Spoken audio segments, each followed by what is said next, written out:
Maman Autisme Afrique, pour une société plus bienveillante et inclusive. Hello, bienvenue. Alors, ceci est une collaboration entre Addison Try to do something et Maman Autisme Afrique. Donc, c'est ma nièce en réalité, Yes. mon bébé chéri, la petite ma sœur. Et aujourd'hui, on célèbre son séjour. son séjour avec nous. Elle a passé presque un mois. Hein. Un mois, ok. Ouais, tout à fait. On se célèbre nous aussi. Voilà. On se célèbre. Donc, voilà. Comment Voilà. s'est passé ton Allez, séjour? des stars, en fait. Et ben mon séjour s'est bien passé, alhamdoulilah. J'arrive pas à croire que ça fait un mois quand même. Quand même. Moi, je pensais On que a c'était vécu 2 des semaines, choses. c'était un mois. Oh my god. Ben, je pense que c'est mon plus long séjour à l'étranger. Parce que d'habitude, je fais des 2 semaines, 2 semaines. C'est vrai. Donc je pense que quelque part, le fait que j'ai osé faire un mois. Ah, are you ready? Ah, ça s'ouvre comme ça s'ouvre pas avec le truc dedans. De soudard. Je suis déçue. Je pensais que j'allais vous impressionner en mode ah, regardez, je prends les dents. Mais je pense que le fait que j'ai réussi à passer le gap de plusieurs semaines, ça fait que maintenant je me sens capable de pouvoir venir, me sentir légitime de venir longtemps et de pouvoir m'adapter. Parce que souvent on choisit les courts trajets parce qu'on se dit on perd rien. C'est vrai. Ça va passer vite. Enfin, si t'aimes pas aussi t'aimes, dans tous les cas c'est rapide. Et donc rester longtemps pour moi c'était vraiment, je suis mature. Ouais. I can do it. Et qu'est-ce que ça t'a fait de revoir les enfants? Parce que elle a vu Ahmed tout bébé, elle était là à la naissance d'Ahmed, maintenant il a 2 ans. C'est tellement vrai. Mais ça maintenant il est plus grand, Naïm aussi. Déjà Chin Chin. Déjà, tchin tchin. Les enfants, c'est ça dans les yeux, ma bad. On commence. Bibou. C'était une mère. Après Ahmed, puisque tu envoies des photos de lui, Ouais, c'est vrai. j'étais pas trop choquée. Mais quand même, des fois, je me pose, je dis, lui, je l'avais vu, il avait pas des traits définis. Et là, Ahmed, machallah, il a de beaux yeux, il a un sourire charmeur. Ahmed, il drague. Ouais. Par contre, Elle est tombée amoureuse d'Ahmed. je suis amoureuse d'Ahmed, j'étais dans un dilemme de comment je reste fidèle à Messa. En fait, Messa, ça me donne toujours Yaram de me rappeler que je l'avais sur moi quand il était petit. Ouais, Ça, c'est même vrai. chose, ça va pas changer. Toujours. Mais, machallah aussi, quand je le revois, on dirait qu'on s'est quitté hier. Je te jure. C'est mon G. Ouais. Messa, c'est En mon G. parlant de Messa, c'est mon aîné, c'est celui qui est dans le spectre de l'autisme. Donc, quelle différence déjà tu as vu entre ton dernier voyage et celui-ci? Il y a quand même 2 ans d'écart entre les deux. Waouh, il y a quand même 2 ans d'écart. La différence que j'ai vue, je pense que c'est l'habitude et le quotidien. Parce que la première fois que je suis venue, je découvrais c'était quoi d'être dans un quotidien quand t'as un enfant qui est dans le spectre de l'autisme. Donc, moi, ta douceur et les petites techniques que tu développais, pour moi, ça c'était nouveau. Et je me rappelle, ça m'avait beaucoup ému et tout. Genre, je me rappelle, tu disais une chanson, oui, shake it, the pain away. Ouais, Je l'ai gardée. Du coup, quand je suis triste, des fois, je fais shake it, the pain away. Ça, c'est quand il avait des tantrums, parce que des fois, ils sont très émus et ils savent pas comment gérer l'émotion. Donc, je pourrais mettre le lien en bas pour Vous allez voir. Ben, si c'est ça que s'était passé, genre, il avait eu un choc et il était venu. Et toi, moi, j'avais pas compris. Pour moi, il était juste venu parce que, tu sais, les enfants, ils aiment être près de leur maman. Et puis, un coup, t'as compris et tu l'as fait se calmer. Et après, c'est là, il a commencé à dire où il avait mal et tout. Et là, t'as chanté. Et moi, je te Ouais, et vraiment, tout le monde en a besoin. Vraiment, je suis contente que tu aies gardé ça et que ça t'aide à shake the pain away, shake the stress away, parce qu'on en a tous besoin. Billahi. Mais c'est ça aussi que j'ai appris avec les outils d'il y a 2 ans, c'est que, et j'avais appris ça en venant, et je me rappelle te avoir dit cette réflexion, m'être dit, en fait, on est tous différents, et le fait qu'il y a des gens plus différentes que nous, ça nous rappelle que nos normes, elles sont fragiles. C'est vrai. Tout ce qu'on trouve de normal et d'acceptable, c'est juste nous qui nous normons pour que ça aille plus vite. Mais finalement, c'est peut-être Messa qui voit les choses plus logiques que nous. Effectivement. Et donc, la différence de maintenant, c'est que c'est l'enfant qui m'a posé le moins de problèmes. C'est Ahmed qui m'a Et au contraire, maintenant, c'est plus facile. Enfin, maintenant et je vois que tu as beaucoup travaillé aussi. Je vois vraiment que tu as bien bossé, mais ça aussi, il a bien bossé parce que enfin, c'est normal. Enfin, il s'exprime, Après, il était petit aussi quand je suis venue. Donc, je m'attendais à moins de lui qui parle. Mais là, ça, tu vois que sa personnalité, elle se forme comme un enfant, en fait. C'est vrai. Tout simplement. Donc, c'est l'habitude et le quotidien bien cadré que j'ai vu. Pour ça, on la félicite. On te félicite. Voilà. Et moi, ma question, c'est du coup, comment t'as fait pendant ces 2 ans pour mettre en place ce quotidien? Comment t'as fait pour arriver à ce stade? Je pense que tu évolues un peu avec l'enfant. Donc, tu regardes où sont les difficultés, tu essaies de combler. Donc, je pense que c'est vraiment différent pour chaque parent d'enfant. Donc, vraiment observer l'enfant et essayer d'évoluer avec lui. Donc, c'est peut-être pas un grand indicatif, mais je dirais surtout observer et essayer de faire tout naturellement et l'inclure dans les choses du quotidien. Ne vous dites pas, parce qu'il est dans le spectre, il peut pas faire ses devoirs lui seul, ou il peut pas manger tout seul. Même si des fois il est un peu étourdi, ou il fait pas tout très bien, le normaliser en fait et le faire toutes les actions que ses petits frères font. Comme ça, il apprend à être un peu plus autonome. Donc ça va prendre plus de temps avec eux, mais il faut insister. Donc aujourd'hui, par exemple, il peut se brosser les dents tout seul. Il apprend à se laver et tout, comme un enfant de 8 ans. Pas tout lui seul, mais lui dire, ne pas imposer de limites en se disant qu'il ne peut pas le faire parce qu'il est dans le spectre. Surtout que le monsieur, il a une personnalité très autonome. Voilà. Genre, il aime bien avoir son espace, avoir ses choses. Donc, je le vois mal être assisté. Lui-même, il n'aurait pas, C'est ça. il aurait pas voulu. Et ça, c'est réussi. Pour moi, le fait que t'es... Et c'était ça que, justement, je cherchais comme mot. Comment t'as senti progressivement que, ok, t'es une maman, tu le couvres. Mais par exemple, il y a 2 ans, t'es moins... en mode je l'aide dans tout, t'as vu? Oui, mais parce que je me suis dit, il sera pas tous les jours avec moi. Il y a un truc qui m'a marqué, par exemple, c'est qu'une fois, au tout début, quand il a commencé la garderie, j'avais l'habitude de mettre la nourriture dans sa bouche parce que je voyais qu'il avait du mal à attraper la fourchette et tout. Et donc, je lui mettais la nourriture dans la bouche. Et donc, elle est partie dans la nouvelle garderie et tout. Et puis, elle donnait des sandwichs aux enfants. Et tous les enfants venaient prendre leurs sandwichs et tout. Et il attendait à ce que la maîtresse attrape le sandwich pour mettre dans sa bouche. Donc il était là, tu vois, et puis elle n'a pas le temps. Donc je me suis dit, c'est là que je me suis dit, en fait, non. Ça va être compliqué. En fait, non, je ne serai pas tout le temps là. Et dans des circonstances comme ça, comme à la garderie, je me suis dit, mais mon fils, il aura faim, il va pas manger toute la journée. Parce que lui, dans sa tête, il se dit, si je dois manger, maman, elle va mettre la nourriture dans ma bouche, donc la maîtresse, elle va faire pareil. Mais la maîtresse à la garderie, elle n'a pas le temps. Donc c'est là que ça m'a réveillée d'un coup, quoi. Je me suis dit, ok, parce que carrément, il ouvrait la bouche, il attendait le mec. Je me dis, tellement bête. Non. Je te jure, donc. Non. La fille, elle a eu ses 22 ans il n'y a pas longtemps. Stop it, guys. Stop it. Alléluia. Comment tu l'as vécu cette année? Non. Cet anniversaire du monde. Cet anniversaire. Guys, si je parle, ça va faire toute la vidéo. Non, cet anniversaire, c'était trop l'air. Parce que du coup, maintenant que je conscientise que, on fête, genre quand nos anniversaires arrivent, on fête l'année dernière. Donc, par exemple, à mes 22 ans, j'ai fêté genre la fin des 22 ans. Je suis trop contente. Parce que je me dis, en fait, déjà quand je suis allée à New York, ça m'a fait bizarre. Parce que la première fois où je suis allée à Times Square et que j'ai fait ma star et que j'ai défilé dans le Times Square avec mes talons et tout ça, quand je suis rentrée à la maison, je me suis rendu compte que j'avais une personnalité assez forte. Et une personnalité aussi très sélective et très, dont j'en avais peur. Parce que par exemple, j'avais attiré beaucoup de monde au Times Square, mais je me suis débarrassée de tout ce beau monde-là en rentrant. Parce que c'est comme ça que je fonctionne. Genre, moi, j'aime bien les gens. Bon, après, quand c'est mon moment, c'est mon moment. Hein, tu me suis pas, hein. La paix. Et du coup, j'avais un peu peur de cette ambivalence parce que je me suis dit, oui, mais en même temps, peut-être que t'es too much. Peut-être aussi que les gens restent pas parce que t'es too much. Sans me rendre compte qu'en fait, non, c'est moi qui, des fois, préserve mon espace. Parce que c'est comme ça que je suis. Enfin, moi, dans ma tête, avant, c'était, si tu rassembles du monde, le monde reste. Et j'avais du mal à comprendre que j'aimais rassembler les gens, mais qu'à un moment, j'ai besoin, surtout quand j'aime les contacts humains, mais je vais pas ramener tout le monde avec moi.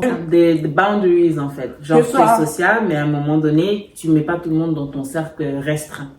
Et donc, ça me fait pas peur. De me dire que par exemple, je me retrouve tout d'un coup seule, c'est pas grave. Ça veut pas dire que tu t'isoles, ça veut juste dire que now you know. Ça, c'est un grand point de maturité, tout à fait. J'ai appris aussi à me parler moi-même, à me rassurer moi-même et à faire des choses pour, par exemple, si c'était à New York, si je m'étais pas motivée à aller visiter, personne m'aurait motivé. Effectivement. Donc voilà ce que j'ai appris. Right. Ma question. Qu'est-ce que tu penses que au fur et à mesure des années, tu as appris? Genre, par exemple, si tu devais parler à la Safi qui a mon âge, à toi, ton âge, qu'est-ce que tu lui dirais?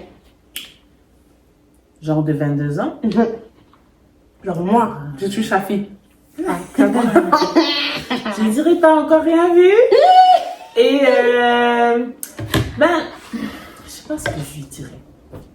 Tu peux pas, t'es pas obligé de lui donner un conseil. Dans le sens où moi je me dis il faut vivre son âge. En fait. Quand tu es jeune, tu fais les trucs de jeune. Quand tu es maman, tu fais les trucs de maman et inversement. Et faut pas forcément se perdre dans le sens où en tout cas, quand tu deviens maman ou quand tu te maries avec quelqu'un, des fois c'est facile d'oublier un peu celle que tu étais. Parce que tu es tellement dans un mode, ok, responsabilité, protection, je dois faire ci maintenant et tout. Surtout que maintenant, je suis dans un âge où tu dois regarder la génération précédente, donc les enfants, mais prendre aussi soin de la génération des parents. Donc c'est un peu difficile, mais des fois je me souviens de comment j'étais avant et ça me fait plaisir de faire des choses que j'aimais avant. Donc par exemple la danse, comme je t'ai dit, j'ai toujours aimé danser, mais avec tous les tracas, toutes les responsabilités, tout le stress, tu oublies ça un peu. Et grâce à toi, je danse un petit peu, j'ai recommencé. Comment le fait? Non mais je veux dire, c'est fun quoi. Bien sûr. Donc je dirais plus à la personne, à la Safi d'aujourd'hui, souviens-toi de qui tu étais quand tu avais 22 ans et essaie de garder ces petits bonheurs là qui font ta paix en fait, qui font ta joie. Te réconcilier avec toutes les parties. Voilà, et avec même ta féminité, parce que avant d'être maman, tu es une femme. T'es ta Safi. Moi, j'aime bien me bêter, je fais Safi et tout. Des fois, je la choque, je dis Safi et tout. Elle m'écoute pas. Ouais, du coup, si j'arrive pas à la parler en tant que nièce, j'arrive pas à la parler en tant qu'adulte, je dis Safi et tout. Safi et tout. Là, tu vas répondre si je dis Safi et tout, là. Allez, c'est bon. Donc, je te retourne la question. Ouais, c'est court. Tu as 22 ans. Un petit de vie. Non, mais l'important, tu vois, aujourd'hui, on avait des photos de quand tu avais 12 ans. Dégueulasse. Donc, qu'est-ce que la fille de 12 ans dirait à celle d'aujourd'hui? C'est une très bonne question. Qu'est-ce qu'elle lui dirait? Attends, je réfléchis. Elle lui dirait, t'es méga une star, hein? Ah ouais? Elle lui dit, t'es méga une star, hein? Après, elle lui dirait aussi de vraiment plus s'amuser, de pas trop se freiner. Parce que la petite de 12 ans avait énormément de rêves.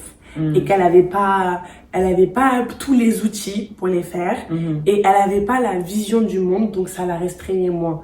Et moi, plus je grandis, plus j'ai les restrictions de me dire, ok, un projet nécessite ça. Donc, je rêve moins grand que elle. Donc, elle me dirait, continue à rêver grand. C'est beau. Voilà. Et t'es une star, wesh! Elle me dit, t'es une star, t'es folle, toi, t'es une star! Elle me dit, t'es à la New York, t'es folle! Et puis c'est tout. Ah ouais, c'est tout. vraiment. Elle se reste. En tout cas, moi, j'admire comment dire ça, ton côté, pas foufou, mais ton côté aventurier. Tu aimes bien les voyages, tu aimes bien découvrir. Et même pour aller à New York, tu étais prête à prendre le bus, découvrir plusieurs villes et tout. Donc, tu n'as pas peur de l'aventure et puis d'oser et puis de rester seule, de la solitude. Il y en a qui n'aiment pas voyager seul, surtout quand ils sont jeunes. Et je trouve que ça demande quand même une forte personnalité pour pouvoir le faire. Thank you! So I'm proud of you. Pourquoi je parle avec l'accent français? In the middle. Maintenant qu'on a parlé de passer tout ça, dans le présent, quelle action t'as envie de faire, t'as envie de reprendre, quel mindset t'es? Beaucoup de rêves que j'aimerais réaliser, beaucoup de projets que j'aimerais réaliser. Je sais pas si je dois dire rêve, parce qu'un rêve, c'est comme si c'était pas atteignable. Donc, j'essaie de me dire que ces rêves-là, c'est en fait des réalités. Et là, je suis en train de chercher les moyens de les mettre en place. Où est-ce que tu te vois à 32 ans, dans 10 enfants là, Allah! 10. Dans 32 ans, ok, je te dis ça tout de suite. Dans 32 ans, je me vois dans ma villa Boudok. Une villa nice, une jolie villa, t'as vu, bien carrée, bien jolie, bien pro. Je vous vois, vous, bien installés. Ma famille en bonne santé, les bons professionnels. Je me vois, moi, en athlète. Madame, bien en athlète. Ah, ok. Madame, le cœur, il bat bien. Machallah. Le sang est bien répandu. Bien tenir haute, t'as vu. Cheveux, you la fête. avec mes cheveux qui ont bien poussé, une fille soin, une jolie peau. Soignée, ouais. Une jolie peau, voilà. Maintenant, je me tiens droite, les nanas tiennent bien. Non, c'est une grande fit, hein. Moi, je vais être une grande fit. Ouais, une grande fit. Après, avoir une belle carrière dans la mode, avoir touché tout ce qui est danse et chant, soit une marque haute couture, soit un truc innovant avec la mode, et avoir aussi réussi plusieurs entreprises. Genre, moi, je vais être chef d'entreprise avec plein de projets. Un projet mode, un projet pour le Sénégal, un projet pour ça. Vraiment, il y aurait entreprise. Peut-être avoir un chéri quand même, 32 ans. Amis. Mais moi, j'ai hâte de me dire, parce que je t'entendais parler, t'as fait toute la liste. Après, je dis, la génération de maintenant, les hommes se veulent pas dans ces plans. Et après, maintenant, j'étais un peu fière. J'étais comme, I guess you did something right. Go do projet. Go do. Love is beautiful. No, love it is. Celebrate it. No, love it is. So, J'ai vu. Chérie, Oui, voilà. Voilà, un chéri. T'as réussi à structurer quelque chose. Et c'est ça que j'aime bien beaucoup chez toi, c'est qu'il y a quand même une belle balance dans ta manière d'être, genre dans qui tu es, dans ton yam, qui fait qu'il y a une balance, en fait. Okay. Maintenant, de cette balance, déjà, comment tu fais pour la maintenir, cette balance? Parce que, par exemple, je te vois pas beaucoup de fâché, je te vois pas beaucoup, en fait, je te vois pas dans l'excès. Okay. Et je trouve que c'est une belle qualité. De pas être dans l'excès. T'es toujours très tempéré. Je suis en mode, machallah, wesh. Je sais. Voilà. Déjà, comment? Parce que ça, je pense que c'est venu aussi avec le temps. Enfin, t'as toujours eu une sagesse, mais là, t'es tempéré, quoi. Ouais. Je me dis, ouais, c'est un super pouvoir. Déjà, comment t'as fait pour être tempéré avant d'aller plus loin? Bon, je pense qu'avec l'âge, hein, avec l'âge, tu te dis, tu choisis tes batailles. C'est vraiment ça. Like, choose your battle. Des fois, il y a plein de trucs qui m'énervent en même temps. Et comme peut-être c'est mon côté bélier, je me dis, ah, j'ai envie de réagir. Après, je me dis, mais non, genre, pick your battle. C'est que moi, j'ai connu une tata Safi, elle est fâchée, quoi. Elle est fâchée, mais courez, vous cachez. Ah, ça fait ça, je crois. Mais aussi, j'ai aussi appris le temps que des fois, quand je réagis comme ça sur la colère, je dis des choses que je pense pas. Je dis des choses des fois méchantes pour blesser. Et après, moi, j'oublie. Mais la personne, elle n'a pas oublié. Et j'ai choisi des mots. Trouver une balance entre justement ton caractère d'avant qui était très franc-parler. En mode, après, c'est vrai qu'on se fâchait toujours pour ça aussi. T'avais un franc-parler qui, des fois, c'était trop franc-parler.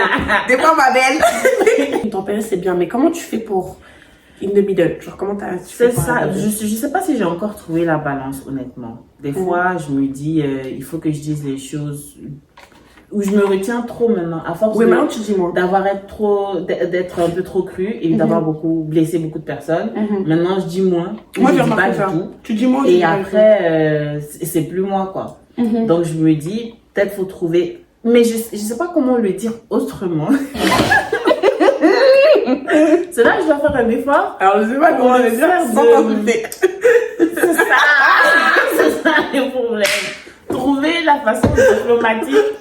J'ai pas encore. C'est Marie qui m'a appris, c'est de le tourner vers soi. Ok. C'est-à-dire, eux, de faire le reproche à la personne. Tu dis, Marama, ça me dérange qu'il y ait un bol sur la table. Ou peut-être, j'aimerais bien que tu m'aides à ranger la table. Exactement. Ça, c'est beaucoup mieux. Tu vois, tu veux le faire. Tu vois, period. Ça, c'est... Tu vois, period. Ou Marama, si tu ranges le bol, ça m'aiderait. Tu lèves jamais la voix sur les enfants. Et quand tu lèves la voix alors qu'ils l'ont cherché, je suis en mode, tell them. C'est vrai, c'est ça. Tell them. Je suis trop en mode, yes. Vous avez pas connu la tata. Moi, j'ai connu une tata, ça elle m'a crié dessus. Vous êtes fous, quoi. C'est vrai. Ils ont la chance, ces enfants. Moi, j'ai connu une tata, Ils ont la chance. Mais. 2.0. Machallah, connect avec ses chances. Connect avec ses chances, mec. Ce que tu disais tout à l'heure de t'as des rêves à réaliser, je pense que tu peux puiser justement dans ta force de très franc, très JV, très truc, parce que elle te donnera la force pour y aller. Et là, le côté plus tempéré te donnera la force quand tu auras des épreuves. Ou quand tu auras peut-être des refus qui veut dire que tu avances, ça te permettra de pas te décourager et de continuer. Mais tu gères, wesh. Ah, tu gères. Du coup, quand on regarde de plus près et qu'on arrête de jouer des rôles ou des masques et tout ça, on voit que, et ça c'est Tonton Lune qui me l'avait dit, en plus big up à Tonton Lune, un adulte a toujours l'âge de la personne. Genre, Tonton Lune il m'avait dit... Enfin, il m'avait dit ça avec son français approximatif, mais j'ai tout compris, tonton, je te jure. En mode, il n'y a pas de différence entre quelqu'un de Tata Safi, par exemple, et moi, parce qu'on est des êtres humains avec plein de nuances et en fait, vous voyez bien qu'on se ressemble à part l'âge. Donc, pareil pour d'autres personnes que vous voyez, pareil pour des gens qui sont dans le spectre de l'autisme ou pas.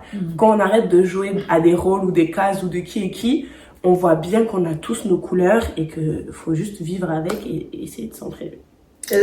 Très bien dit. Ah, Voilà. petite fille de Tianlande et Merci. Et gros bisous. On vous embrasse fort. Restez forts et amusez-vous et have fun and life is beautiful. Te font respirer. Bisous!